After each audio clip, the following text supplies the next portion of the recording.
gaadhnay qoyskii labaad oo danyar ah qoyskani walaalayaal waa qoys dhibaataysan tiraba waxaa ka naafaa 5 haddii bidamkeeda leeyahay qof baa ka naafaa inan yar waa ka yar waa 6 jir xaguu ka dhigala yahay xagna uu ka waalan yahay inan kale waa 14 jir jeex baa isagana qalalan inan kale isagana waa waalan yahay isaguna jeex baasna qalalan laba islaamood oo iska baarlays oo jeexyagana qalalan walaalayaal waxaan soo gaarsiinay raashinka noocyadiisa kala duwan qoys intuu 2 bilood quudan lahaa oo kabdad bariisa iyo kabdad sonkora iyo kabdad daqiiqa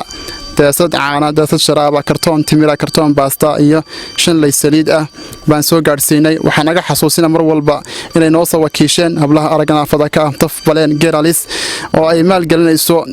sida khayriga nuur ajarati oo fadhigadu yahay dalka gadar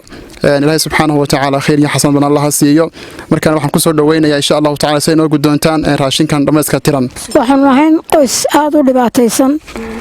raashinkaanu lana siiyo waan u baahnayn ilaahay halkii uu ka soo saarin ilaahay barakaha u galiyo annagana ilaahay dhamasho falan nooga dhigo wixii cuna waxaan idin leenahay walaalayaal waan u baahanay waxa iyo wax ka badanba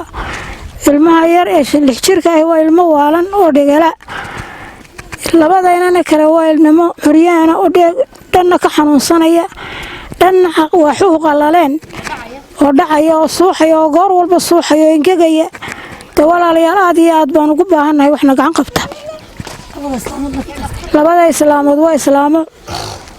xanuunkaasi ku dhacay oo jeexaba iyagana qalala ma qalalna laakiin waa dhaqaaqayaan laakiin waa dhibaataysan ilmaha yar baa u daran ilmaha yar mid la kaxayn karaya iyo mid la hayn karaya midna maaha وأرضيا وأنا رجالي وأنا ندونكم هاد نقني وحنا ليال إلهي سبحانه وتعالى بقدر كستكنا هير كان أدركتان سرنتي وهير أدي أدور دبتيسن المها ير إمك وعرريا قعنت لجو هيا والحجنيا وكانك سلب حادجيو سرنتي dhibaatada ilmaha yar haysata iyo family ga dhamaan haysata waa dhibaato aad iyo aad u daran weeyaan marka insha Allah ta'ala cid kasta oo hadii bidka